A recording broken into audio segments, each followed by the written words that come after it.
Hello and welcome back to another video. आज की इस न्यू वीडियो में मैं शेयर करने वाला हूँ अपना एक्सपीरियंस एसबीआई क्लर्क का जो टीवी था उसके बारे में सभी बातें डिटेल में बात करेंगे। किस तरीके से मेरा टीवी हुआ, पूरा दिन किस तरीके से रहा, क्या क्या चीज़ें हमें करनी पड़ी और टोटल खर्चा कितना लगा, इन सभी के बारे में आज की इस वीडियो में आपको मैं बताने वाला हूँ ताकि आपको एक आइडिया आ जाए कि किस तरीके से टीवी प्रोसेस होता है।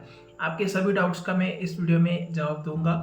तो चलिए आज के इस वीडियो को शुरू करते हैं। हेलो दोस्तों, my name is Rajinikanth and you are watching Arjit Banker. ये वीडियो थोड़ी सी लंबी होने वाली है, लेकिन मैं आपको गारंटी के साथ कहना चाहूँगा अगर ये वीडियो आपने पूरी एंड तक देख ली तो आपको अदर कोई भी वीडियो देखने की ज़रूरत नहीं पड़ेगी कि डीवी का प्रोसेस क्या होता है, कौन से डॉक्यूमेंट्स लेके जाना होता है और कितना खर्च लगता है। इन सभी के बारे में आज के इस वीडियो में आपको पता ही चल ही जाएगा। तो सबसे पहले स्टार्ट करते हैं। मेरा जो डीवी का डेट था वो 7 जुलाई 2025 था और मेरा जो शिफ्ट था वो 8:30 PM का यहाँ पे रिपोर्टिंग टाइम उन्होंने दिया हुआ था।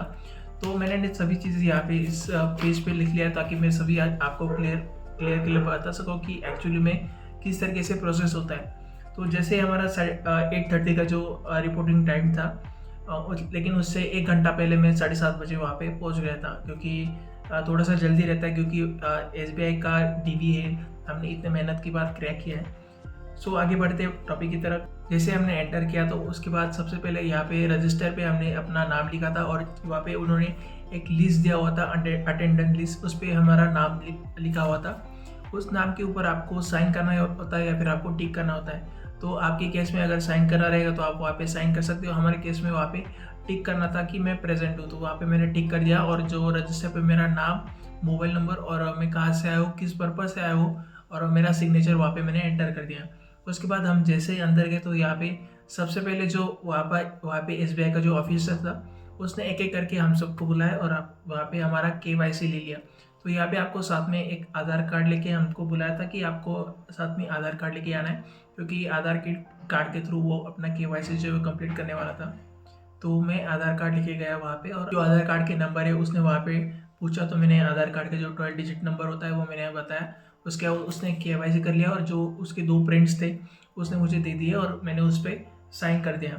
ठीक है, ये हो जाने के बाद हमारा नेक्स्ट स्टेप आता है कि हम सबको एक ऑडिटोरियम हॉल में, एक बड़ा सा हॉल था, वहाँ पे लेके गए और वहाँ पे उन्होंने बताया, सभी गाइड किया कि आपको किस तरीके से फॉर्म्स भरना है, किस तरीके से अरेंज करना है, क्या सब चीज़ें उन्होंने बताया। ऐसा कोई दिक्कत की बात नहीं है। अगर कुछ फॉर्म में आपको अगर दिक्कत आता है तो आप उनसे पूछ सकते हो कि इस फॉर्म को किस तरीके से फिल करना है, ना कि वो ऐसे करता है कि आपको पता नहीं कि इसे किस तरीके से भरना है। तो उनका एकदम फ्रेंडली नेचर रहता है, आप उनसे पूछ सकते हो कि इसे किस तरीके से भरना है। वो आपको समझाते भी है कि आपको इस तरीके से इसे भरना है, यहाँ पे लिखना ये है, वहाँ पे इस तरीके से लिखना है, कौन सी चीज़ें करनी है, कौन सी चीज़ें नहीं करनी, इन सभी के बारे में वो बताते हैं। उन्होंने एक और बात कही थी कि आपको सभी डॉक्यूमेंट्स, आपको जो चेकलिस्ट मिला था उसके अकॉर्डिंग आपको अरेंज करने होंगे।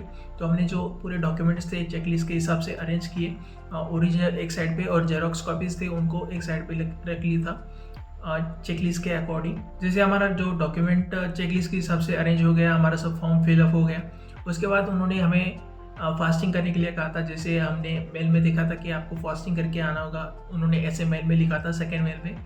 तो फास्टिंग हो जाने के बाद उन्होंने हमें ब्लड टेस्ट के लिए बुलाया, क्योंकि जो फास्टिंग के पहले यानी कि आप कुछ खा रहे हैं उससे पहले एक ब्लड टेस्ट होता है और यूरिन टेस्ट होता है।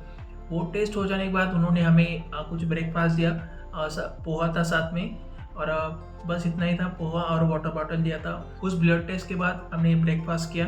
ब्रेकफास्ट कर देने के बाद सिंपली हम वापस से उस ऑडिटोरियम हॉल में चले गए। उसके बाद उन्होंने एक मेडिकल फॉर्म दिया था। उस मेडिकल फॉर्म में आपको कुछ फर्स्ट 3 पेजेस का आपको जो डाटा था वो फिल करना है। वहाँ पे उन्होंने बेसिकली पूछा था कि आपके कोई मेडिकल हिस्ट्री वगैरह तो नहीं, जैसे कि आपको कोई ऐसा मेजर इंजरी या फिर मेजर सर्जरी आपको हुआ तो नहीं। अगर हुआ तो वहाँ पे आपको मेंशन करना था कि मुझे ऐसा ऐसा जो इंजरी हुआ था या फिर मुझे इस तरीके का डिजीज़ है या फिर मेरा ये सर्जरी हो चुका है। इन सभी के लिए उस ग्रीन कलर का एक फॉर्म आया था, उस फॉर्म में आपको डिटेल्स फिल करना था।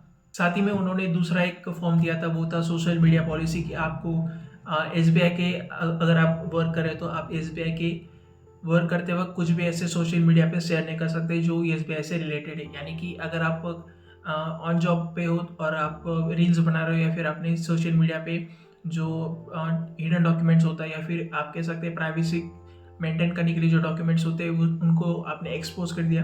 तो इस तरीके के जो टर्म्स एंड कंडीशन थे उस फॉर्म में लिखे गए थे और लास्ट में आपको डिक्लेयर करना था कि मैंने ये सब टर्म्स एंड कंडीशंस पढ़ लिए। उसके बाद टर्म्स एंड कंडीशन पढ़ लेने के बाद यहाँ पे आपको नीचे की तरफ साइन कर दिया है या फिर आपका उन्होंने कंसेंट मांगा था कि आपको इस पर साइन कर देने के बाद आप कह रहे हो कि मैं इस सभी टर्म्स एंड कंडीशंस को फॉलो करूँगा। तो एक बार आप उस टर्म्स एंड कंडीशन को ज़रूर पढ़ लीजिएगा। नेक्स्ट जो प्रोसेस था वो था आइरिस चेकअप। जैसे कि हमने SBI के मेंस में आइरिस दिया था, हमारा एक मशीन होता है जो आई के पास रखा जाता है और हमें एक आई क्लोज करके उस मशीन के अंदर देखना होता है, जैसे कि हमारा आई स्कैन हो जाता है। वो हमने मेंस पे भी दिया था, तो वही चेकअप करने के लिए यानी कि मैच करने के लिए उन्होंने डॉक्यूमेंट वेरिफिकेशन के टाइम पे भी इसे चेक किया था। जो मेल पे लेटर आया था या फिर आपको हार्ड कॉपी अगर आपके घर पे आया होगा पोस्ट से तो वो आपको साथ में लेके जाना है। वैसे उन्होंने मेल पे भी लिखा था कि आपको वो लगने वाला है, तो मैं उसे साथ में लेके गया। उस पर रोल नंबर लिखा होगा, तो वहाँ पे आप जैसे रोल नंबर बताते तो आपका सभी डिटेल्स वहाँ पे आ जाता है और आपका आइरिस स्कैन हो जाता है। इन सभी प्रोसेस के बाद फाइनली डॉक्यूमेंट वेरिफिकेशन स्टार्ट हो जाता है। उन्होंने जैसे प्रेजेंटी के हिसाब से हमें सभी बुलाया था, तो मेरा नंबर 2nd था। ऐसा कुछ हुआ था कि मेरा मेडिकल चेकअप के वहाँ पे टाइम लग गया था, तो मेरा नंबर यहाँ से चला गया था। वहाँ पे मेडिकल दे रहा था, मैं अपना टेस्ट दे रहा था, इसकी वजह से मेरा जो नंबर है वो निकल गया। तो एक्चुअली में मेरा जो डॉक्यूमेंट वेरिफिकेशन था वो 2nd लास्ट में हुआ और मुझे डॉक्यूमेंट वेरिफिकेशन करते करते बहुत ही टाइम हो गया था। बाकी स्टूडेंट का जो डॉक्यूमेंट वेरिफिकेशन चल रहा था उन स्टूडेंट्स को छोड़ के जिनका ब्लड टेस्ट हो चुका है और 2 घंटे बीत चुके हैं, उनको फिर से एक ब्लड टेस्ट देने के लिए बोला है। यानी कि फर्स्ट एक ब्लड टेस्ट हुआ था जो खाने के पहले था और second blood test and urine test हुआ था वो खाने के बाद हुआ था। तो ऐसे 2 ब्लड टेस्ट आपको देने होंगे। तो जैसे कि मैंने कहा था कि मेरा अराउंड 2nd लास्ट पे DV स्टार्ट हुआ था अराउंड 4:30 के आसपास। तो 4:30 के आसपास मेरा DV स्टार्ट हुआ और अराउंड 30 मिनट्स या फिर 35 मिनट्स तक मेरा DV चला होगा। तो मैंने इस तरीके से अरेंज किया था कि चेकलिस्ट के हिसाब से मैंने ओरिजिनल डॉक्यूमेंट्स और चेकलिस्ट के हिसाब से मैंने अपने जेरोक्स के डॉक्यूमेंट्स को अरेंज किया था। लेफ्ट साइड पे जो मैंने ओरिजिनल लिखे थे और राइट साइड पे मैंने जेरोक्स कॉपीज डॉक्यूमेंट्स लिखे थे।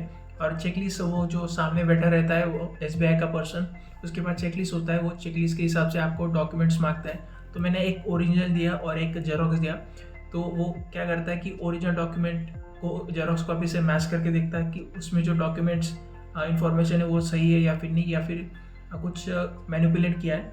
तो जैसे वो जेरोक्स को एग्जामिन कर लेता है और वो सेटिस्फाई हो जाता है कि ये ओरिजिनल है, तो उस पर एक स्टैम्प मार देता है और स्टैम्प के साथ साथ उस पर साइन कर देता है कि ये मैंने वेरीफाई कर लिया है। और जो उसने कॉपी वेरीफाई किया था जेरोक्स कॉपी वो साइड पे रख देता है और जो ओरिजिनल था वो मुझे वापस कर देता है।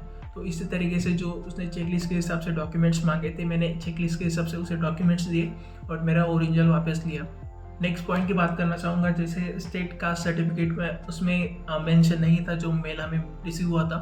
तो स्टेट कास्ट सर्टिफिकेट मेरा मेंशन नहीं था, तो मैंने साथ में एक और फाइल लेके गया था। एक्चुअली में मैं 2 फाइल लेके गया था, जो मेरा ओरिजिनल डॉक्यूमेंट था जो भी मेल में मेंशन किया था उसका एक फाइल, और साथ में सपोर्टिव डॉक्यूमेंट जो लगने वाले हैं, शायद ऐसा मुझे लगा था कि ये लगेगा, तो मैं इसके साथ में एक सपोर्टिव डॉक्यूमेंट्स का फाइल भी लेके गया था। उसमें मेरा स्टेट जो कास्ट सर्टिफिकेट होता है उसका ओरिजिनल था, तो मैंने ओरिजिनल सर्टिफिकेट वहाँ पे उन्होंने मांगा तो मैंने ओरिजिनल सर्टिफिकेट वहाँ पे दिया था। बल्कि उसने जो मेल में लिखा था, तो मेल में उन्होंने कास्ट सर्टिफिकेट स्टेट का नहीं मांगा था। तो आपको ये ध्यान में रखना है कि आपको स्टेट का कास्ट सर्टिफिकेट अगर वो मांगे तो आपको लेके जाना है। वो मांग भी सकते हैं या फिर नहीं मांगे, कि आपको सिर्फ साइड के लिए आपके साथ स्टेट का कास्ट सर्टिफिकेट लेके जाना है। स्टेट के कास्ट सर्टिफिकेट के साथ साथ उसका एक जेरोक्स कॉपी भी आप साथ में लेके जाएंगे। बढ़ते नेक्स्ट स्टेप की तरफ, तो यहाँ पे जो मेरा डॉक्यूमेंट वेरिफिकेशन था वो कंप्लीट हो गया। उसके बाद उन्होंने मेडिकल टेस्ट के लिए एक अलग से लैब में भेजा था। वो अराउंड 2 किलोमीटर था। वहाँ पे जो मेरा एओ था वहाँ से अराउंड 2 किलोमीटर दूर था वो जो लैब उन्होंने बताया था। तो वहाँ पे हम लैब पे गए एक टैक्सी करके। वहाँ पे लैब में जाने के बाद वहाँ पे आपको SBI का एक और ऑफिस दिखेगा। उसके बाद यहाँ पे उसको आपको बताना होता है कि आपका नाम क्या है और आपका सीरियल नंबर क्या है। जैसे कि मैंने बताया कि मेरा सीरियल नंबर 2nd था, तो आपको वहाँ पे आपका नाम और सीरियल नंबर आप जो भी दोनों में से एक बताना चाहो वो बता सकते हो। तो जैसे वो आपका नाम ढूंढ लेगा वहाँ पे आपको चेक कर देना है, वो आपको चेक कर देगा, यानी कि आप यहाँ पे आ चुके हो मेडिकल टेस्ट देने के लिए। यहाँ पे जैसे ही मेडिकल टेस्ट स्टार्ट होता है, यहाँ पे आपको टोटल 6 टेस्ट देने होते हैं। जैसे कि आपने अपने मेल में देखा हुआ कि अलग अलग मेडिकल टेस्ट देने होते हैं, उसमें से कुछ फीमेल के लिए कुछ मेल के लिए। तो आपको मेल के लिए जो टेस्ट होते हैं या फिर फीमेल के लिए टेस्ट होते हैं वो उसके हिसाब से आपको देना होता है। तो टोटल हमारे मेडिकल में टोटल 6 टेस्ट हुए थे, उसमें अलग अलग टेस्ट हुए थे। तो वो से बच्चों का कंसर्न रहता है कि उसमें अमाउंट कितना लगा आपको मेडिकल टेस्ट करने में। तो फॉर माई जो मेरा लैब था, जो हमारे एओ ने हमें वहाँ पे भेजा था, उस लैब में मुझे 4000 रुपीज़ सिर्फ टेस्ट के लिए लगे। और जब भी हम टीवी हो जाता है तो उसके बाद हमें जो बैंक का जो डॉक्टर होता है उसके पास आपको एक ग्रीन फॉर्म, मैंने स्टार्टिंग में बताया था, वो ग्रीन फॉर्म लेके आपको उसके पास जाना होता है। वो आपका ब्लड प्रेशर चेक करता है, आपका हाइट चेक करता है, आपका वेट चेक करता है। इन तीनों को चेक कर जाने के बाद वहाँ पे जो ब्लैंक्स होते हैं जहाँ पे वो इन्फॉर्मेशन उसने चेक किया वो वहाँ पे एंटर कर देता है और उसका साइन कर देता है। तो उसका आपको 300 रुपीज़ चार्जेस अलग से देना होता है। तो टोटल मुझे जो डॉक्यूमेंट वेरिफिकेशन में चार्जेस लगे वो 4300 रुपीज़ लगे थे, और आने जाने का खर्चा वो अलग से पकड़ लिए। लेकिन डॉक्यूमेंट वेरिफिकेशन के प्रोसेस में मुझे 4300 रुपीज़ लगे थे। तो डॉक्यूमेंट वेरिफिकेशन जो रिपोर्टिंग टाइम था वो 8:30 का था, और डॉक्यूमेंट वेरिफिकेशन करके जब मैं बाहर आया तो 5:30 हो चुका था। यानी कि बहुत सा टाइम मुझे अंदर ही बैठना पड़ा डॉक्यूमेंट वेरिफिकेशन के लिए। और बाद में 5:30 के बाद मुझे एक से 1.5 घंटा वहाँ पे मेडिकल टेस्ट के लिए लगा। यानी कि मैं 7 साढ़े 7 बजे अपने घर पे, या फिर कह लीजिए आपकी मेरा फ्रेंड के रूम पे मैं रुक गया था, तो वहाँ पे मैं पहुँच गया। तो मेरा डॉक्यूमेंट वेरिफिकेशन का प्लेस जो था वो पुणे था। तो बस यही था मेरा डॉक्यूमेंट वेरिफिकेशन का एक्सपीरियंस, और मैं जेन्युइनली कहूँगा कि बहुत ही बढ़िया था। वो जो एसबीआई के ऑफिसर्स थे वो बहुत ही ज़्यादा सपोर्टिव थे, आपको सपोर्ट करते थे कि आपको किस तरीके से फॉर्म फिल करना है, क्या क्या चीज़ें आपको एंटर करनी है। आप उनसे पूछ सकते थे कि इसमें क्या एंटर करना है, क्या नहीं करना है। तो ऐसा कुछ नहीं लगा कि आप वो ज़्यादा ज़बरदस्ती कर रहे हैं, आपको ताना मार रहे हैं कि आपको ये इतना सभी पता नहीं। तो ऐसा कुछ प्रॉब्लम नहीं हुआ मेरे साथ, और एकदम स्मूथ तरीके से मेरा डीवी गया। तो बस इस वीडियो में बस इतना ही था। आई होप कि वीडियो आपको पसंद आया होगा। वीडियो पसंद आया तो वीडियो को लाइक और चैनल को सब्सक्राइब ज़रूर कर लीजिए, क्योंकि आपको ऐसे ही इंटरेस्टिंग वीडियोस आगे भी मिलते रहेंगे। तो मिलते हैं अगले वीडियो में, तब तक के लिए bye bye and take care.